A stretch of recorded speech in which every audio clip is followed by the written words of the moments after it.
Wow, we made it to the weekend. All right, on today's show, something a little different. I'm going to give you hot spots to go to in London. I'm going to talk about the polls. I'm going to talk about Preston Manning. And for those who think the United States has some brilliant plan to refinance their debt, I'm going to explain to you that that's not how their debt works. Let me start off with London and why I love living in London, Ontario. It's the beer and the food. I'm not going to lie. So I'm going to give you 6 places to go to in no particular order, other than this one, which is my favorite.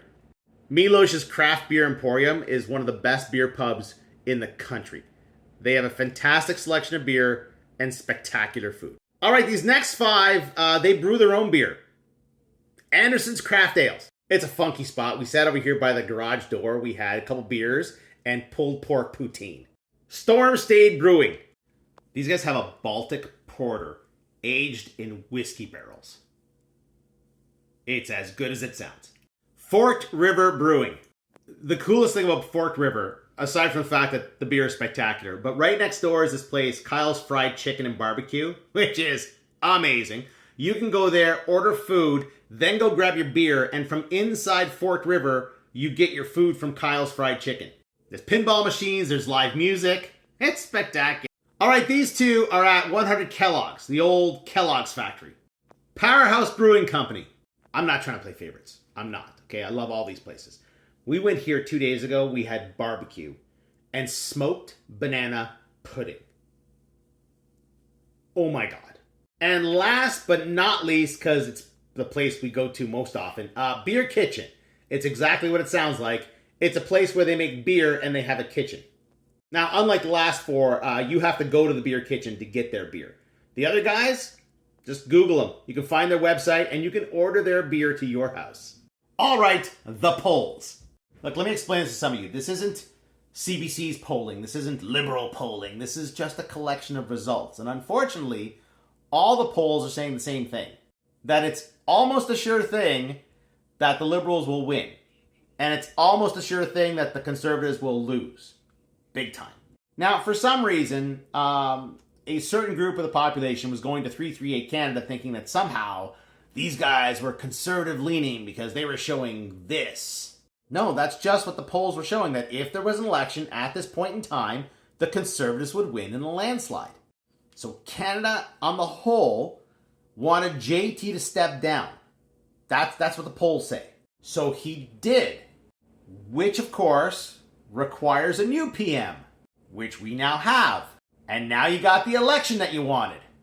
And it's not going to plan. Be careful what you wish for.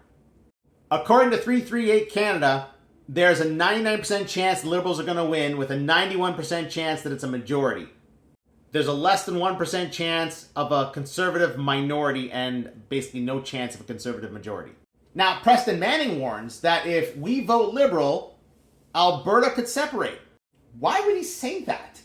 Well, first off, Preston Manning was head of the Reform Party, which was a separatist movement. The Reform Party became the Canadian Alliance, which then became the Conservative Party of Canada. Yes, this Conservative Party of Canada. Where would Preston Manning get such a crazy idea like separation? Well, his father was Ernest Manning. Ernest Manning, who created the Social Credit Party. The Social Credit Party, which was Alberta separatists. Yeah, so this idea is not new. Yeah, and I've heard people say that if the Conservatives lose and they punt Pierre Poilievre, which is probably what's going to happen, that Doug Ford might step up and be the leader of the Conservative Party. To that I say, no way. Doug Ford's a progressive conservative. He's not a separatist.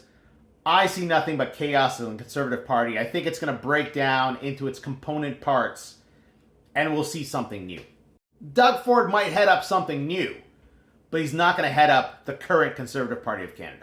All right, the U.S. debt.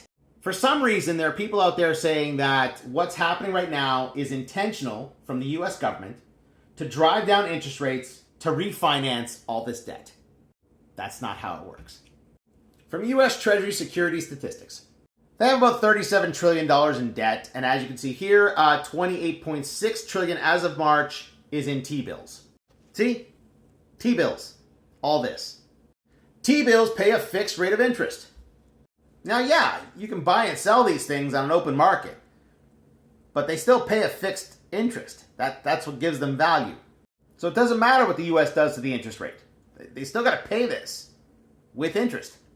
Now, what they could do is cover the cost of this and the interest by issuing more debt, and that debt could be at a lower interest rate. Like, are you following? Like, if you loan me 10 grand at 10% interest, that means I owe you $11,000. If I tell you that I want to refinance that loan, you might say yes, but you still want your $11,000. You're willing to move that $11,000 into more debt, put maybe another 5% or 10% on top of it, but you still want that money. That's what's happening here. And of course, crashing the economy is going to require bailouts and stuff, which means that there'll be even more debt to roll into the more debt. It's the weekend. Get some good food, get some good beer, and just forget about it for a while.